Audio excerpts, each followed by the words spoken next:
income durian tuh gimana sih? Durian ini beda dengan buah yang lain ya ibu-ibu, bapak-bapak.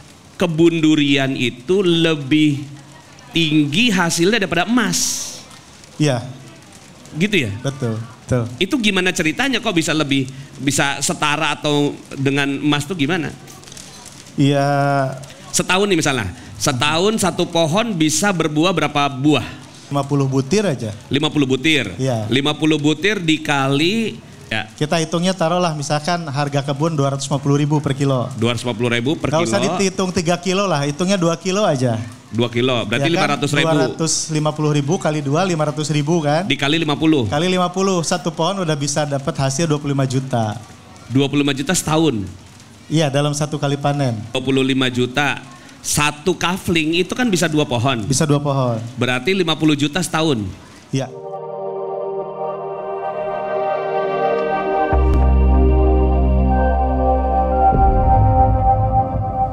Kalau ini manggilnya bukan Bang ya, ini manggilnya Kang ya, Kang Agam ya. Kang Agam dari mana Kang Agam? Asal? Asli sih dari Cianjur. Cianjur. Tapi sejak kuliah menetap di Bandung, menikah di Bandung. Oh ya alhamdulillah ya. Jadi kental banget Sundanya lah ya. Asli banget. Ya, Cianjur berarti beras dong ya? Beras. Beras pandan wangi. Iya. Ceritanya dari mana kok bisa menjadi pakar durian itu? Aslinya sih saya lulusan Fakultas Hukum. Fakultas Hukum. S2-nya notaris. S2 notaris. Iya. S3-nya duren baru nih. Ih lucu loh, S1-nya hukum, S2 notaris gitu. Tapi pakar duren beliau ini.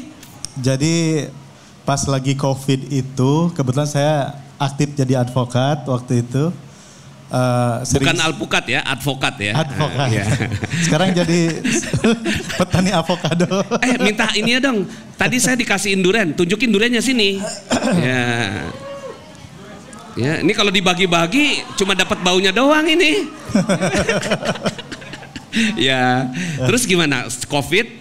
Pas aktif jadi advokat, terus kebetulan banyak sidangnya di Pengadilan Niaga. Jadi pas era Covid itu kan banyak perusahaan bangkrut ya. Iya. Yang pilot, nah kebetulan banyak nanganin kasus yang pilot waktu itu. Nah di Pengadilan Niaga itu akhirnya jadi penuh sesak gitu. Penuh sesak dengan orang-orang yang sidang. Iya. Nah karena penuh sesak, ini kan bertolak belakang dengan anjuran dari Kementerian Kesehatan. Dari pemerintah. Oh harus jaga jarak. Harus jaga jarak, harus physical distancing. Yeah. Itu satu ruangan AC yang sama untuk saat itu ya mengerikan ya. Terus tiba-tiba pengadilan ditutup karena ada yang meninggal karena COVID gitu. Ada panitia yang meninggal, ada hakim yang meninggal. Lama-lama deg-degan juga Ustadz. Iya. Nah terus waktu itu saya mikir profesi apa yang kita tetap bisa mencari nafkah. Tapi sesuai dengan era COVID. Iya. Pertama harus jarang ketemu orang, ya kan, dan harus sering kena sinar matahari. Wah duren lah tuh. Jarang ketemu orang, ketemunya duren. Tapi income-nya nggak kalah dari profesi advokat. Ini yang menarik nih. Income duren tuh gimana sih, Kang Agam? Kenapa waktu itu kepikirannya durian? Karena sebelumnya itu saya pernah ditodong, dikasih hadiah sama temen.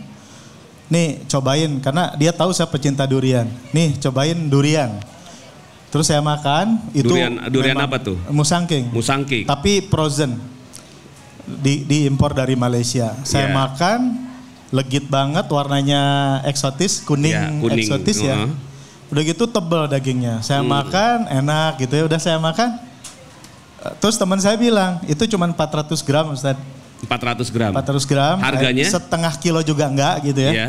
Terus teman saya bilang, itu gue bawa jauh-jauh buat lu tuh, itu 500 juta katanya. Wuh, saya kaget. 500 juta? Kan biasanya kita beli durian yang 50 ribuan ya. Iya. Itu saya kaget. Nah pas lagi COVID itulah saya nyari tahu banyak. Iya. Asalnya belajar di YouTube dulu. Tapi informasi di YouTube itu hati-hati juga. Iya. Fake-nya juga banyak. Ya. 70% saya trial and error. Iya. Itu ya ilmunya sesat gitu. Tapi setelah itu Kang Agam belajar sama ahli duren? Enggak, asalnya belajar sendiri dulu. Belajar sendiri dulu. Nah, terus ada kawan saya bilang, Kang katanya saya kan waktu itu bermimpi punya kebun langsung luas gitu ya dan lain-lain. Yeah. Sementara ya kita belum punya kemampuan untuk punya kebun luas waktu itu.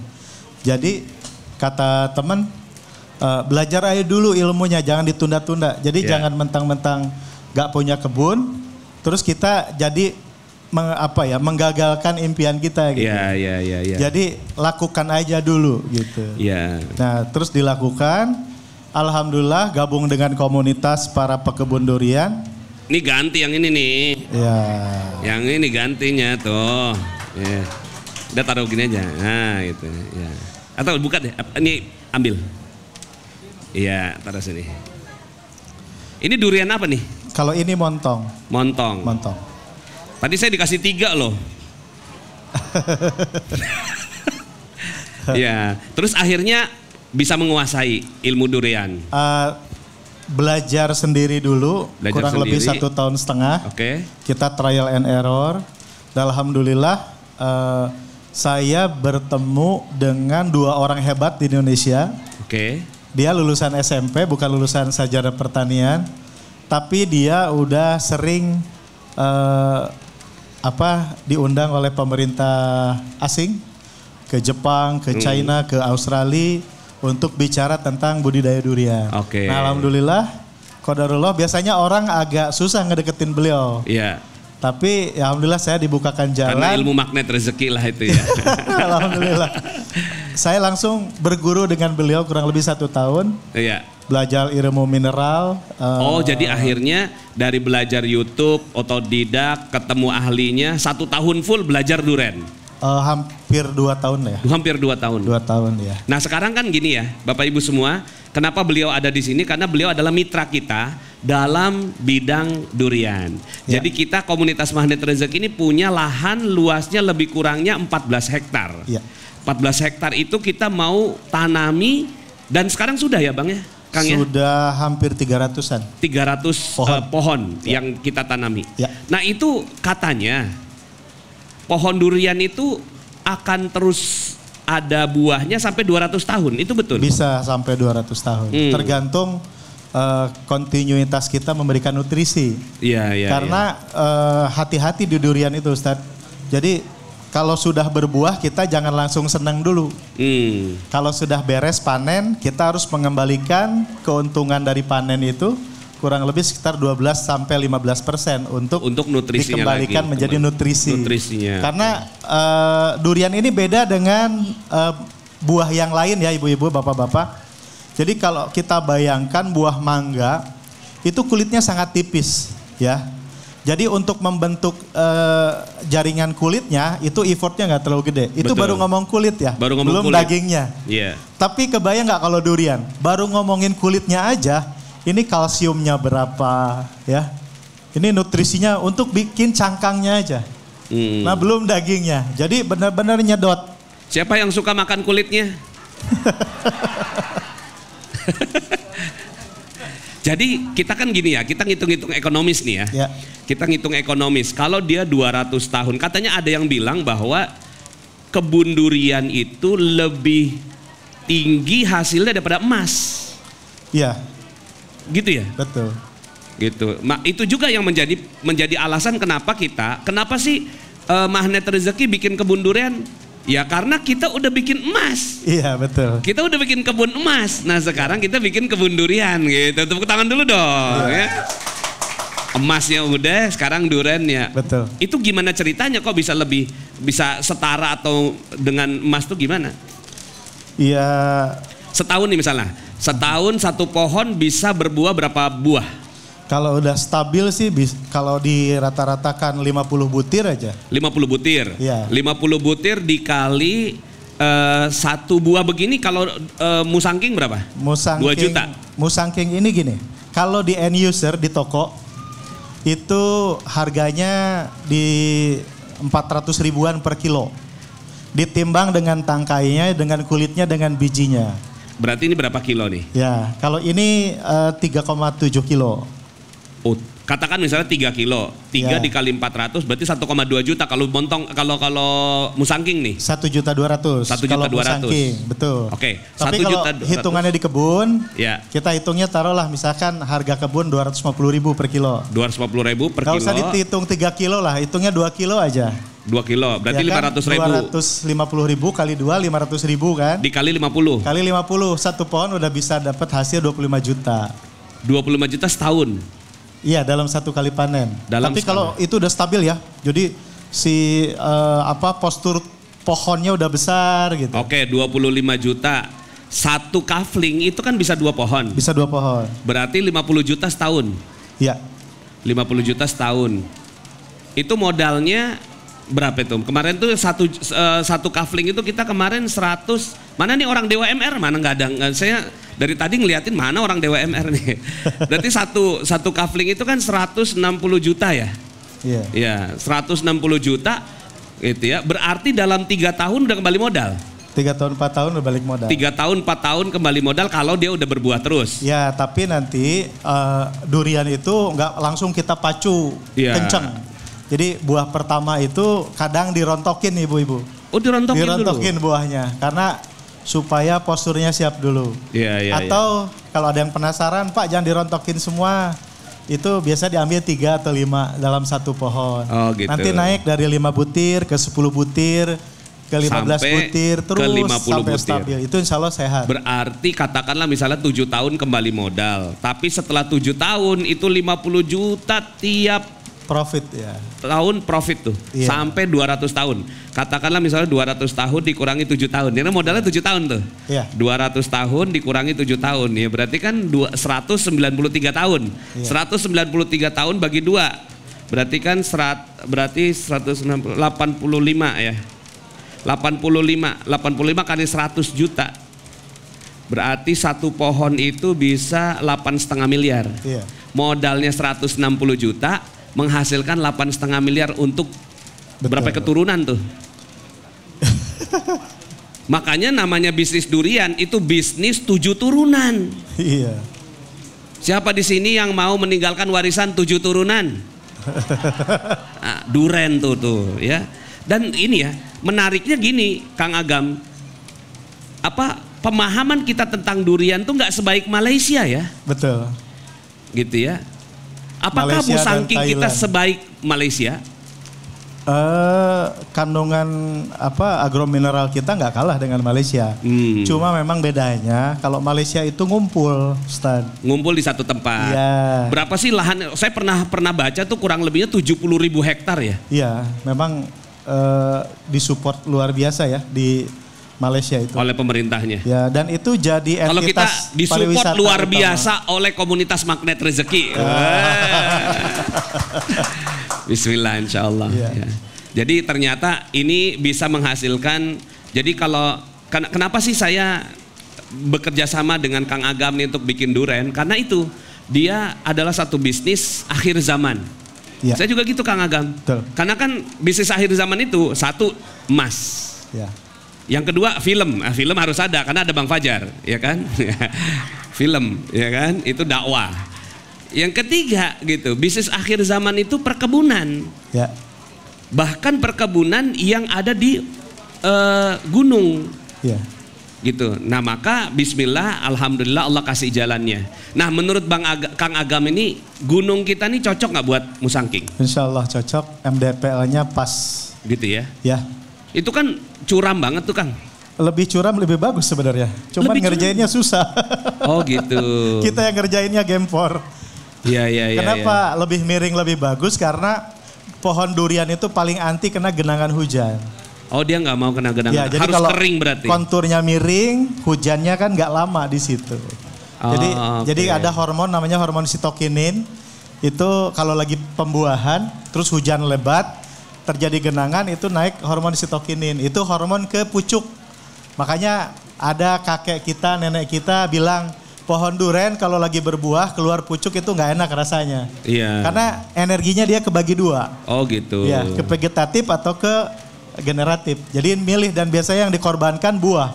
Akhirnya rontok buahnya gitu. Jadi kalau miring, masalah itu nggak ada masalah. Udah selesai. Bagus. Cuma yang ngerjainnya tim sayanya yang gempor. Sekarang katanya ada penanaman di sana. Hari ini 12 pohon. 12 pohon lagi ya. Jadi targetnya ada berapa pohon Kang di sana Kang? Kalau 14 hektar kita sudah hitung dengan Ustadz Mujahid itu kurang lebih 1.100 pohon. 1.100 pohon dan ini kita akan terus menanam itu kalau tidak dikembangkan lagi oleh Magnet Rezeki. Amin. Kalau Ustadz Nasrullah beli lagi lahannya. Maksudnya apa nih? Ya bisa 10.000 pohon. Maksudnya disuruh beli lagi gitu ya? Harus. Makanya gini ya. Kawasan. Sekarang ini kan beli emas nggak gampang. Ya nggak? Beli emas itu ya itu salah satunya kenapa. Kalau beli emas nggak bisa, beli aja kebun duren. Ya masuk tuh barang ya kan. Nah, ini kan waduh Ustadz uang saya udah banyak banget di THR anak-anak kagak bisa beli. Kemarin itu kita jual emas 15 menit sold out. Padahal kita jualnya tuh 3 kali lipat dari rata-rata penjualan biasa. Betul, lagi tinggi ya. 3 kali lipat gitu. Nah terus kemudian ada yang bilang Ustadz saya belum kebagian, Ustadz saya belum kebagian. Bagi yang belum kebagian beli kebun duren. Ya, karena kebun duren ini satu dapat pahalanya tadi tuh apa namanya tuh hitungannya tadi tuh 8,5 miliar 1 kafling keuntungannya. Yang kedua dari setiap batangnya, daunnya, gitu ya, selnya, uletnya yang nempel di situ, gitu kan, burung-burung yang makan dari situ, itu semuanya kita dapat pahalanya. Kalau emas, sekedar kita simpen, gitu ya, kita dapetin kenaikan harga, ya bagus, dan memang itu ada hadisnya. Tapi cuma itu, kelebihannya duren kita dapetin dari banyak. Di sana ada monyet juga, ada ya terutama burung lah. Burung itu banyak sekali nanti insya Allah kita akan sama-sama ke Desa Wisata Magnet Rezeki. Kita nanti bareng-bareng makan durian ya. Insya Allah. Kang Agam, mungkin ada kalimat terakhir yang bisa memotivasi teman-teman semuanya untuk menyelamatkan alam. Ya, betul kata Ustadz Nasrullah. Bahwa perkebunan itu salah satu bisnis yang cocok pada akhir zaman. Iya. Kenapa? Perkebunan itu kan dia menghasilkan pangan ya. Iya. Makanan. Jadi apalagi sekarang nih masa orang-orang pada proteksi. Betul. Gitu kan? Nggak ada mau impor, nggak ada mau ekspor gitu ya. Amerika begitu. Oh betul. Iya benar, pangan. Jadi siapapun negara yang dia swasembada pangan, dia mampu memenuhi kebutuhan pangannya baik apa hasil kebun atau hasil ternak, ya insya Allah nggak usah pusing sama embargo, nggak usah pusing sama apapun, kita mandiri gitu. Masya Allah, siap. Ya. Insya Allah kita sama-sama mandiri dengan perkebunan dan juga pertanian insya Allah. Terima kasih Kang Agam, siap. Masya Allah. Dan uniknya di Magnet Rezeki itu Kang, kita beli kebun durian itu nggak mesti langsung 160 juta 1 kafling. Iya. Ya. Tapi tiap bulan nyicil berapa nih? Nggak nyampe 3 juta tiap bulan. Nggak nyampe 3 juta tiap bulan gitu kan. Kita nyicil ke apa namanya koperasi Magnet Rezeki gitu ya. Terus kemudian akhirnya dia sudah dapat 1 kafling begitu ya. Nah setelah itu durennya kita yang kelola, kerjasama sama Kang Agam, pas panen dapat bagiannya. Keren banget ya. Bismillah, mudah-mudahan semuanya dimudahkan untuk memiliki aset berupa kebun durian. Amin, amin. Terima kasih, ini podcast kita yang kedua ya, live podcast di Halal Bihalal ya. Podcast dadakan. Podcast dadakan ya. Sayang kan ada ahlinya di sini. Terima kasih, kita tepuk tangan dulu untuk kita semuanya. Ya, kita akhiri podcast kita. Assalamualaikum warahmatullahi wabarakatuh. Masya Allah. Maaf. Ya, diambil lagi.